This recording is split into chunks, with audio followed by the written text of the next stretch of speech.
good morning everyone. My name is Alan Pangilinan, sales agent from Dolmarland.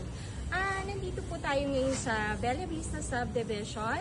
Papakita ko sa inyo yung turnover units ng Beatrice unit. Ito po yung turnover units na actual ng Beatrice unit. Bali 80 square meters po ito.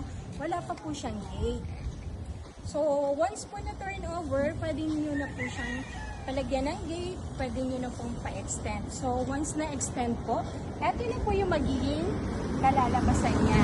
Once na palagyan nyo po ng gate, ayan po, may sarili po kayong parking area at malaki po ang inyong magiging bakuran. So, ayan po. Sa lahat po ng gusto mag-avail ng house and lot dito sa Bella Vista Subdivision, please contact me at 0956-711-3213. My name is Allen. Thank you.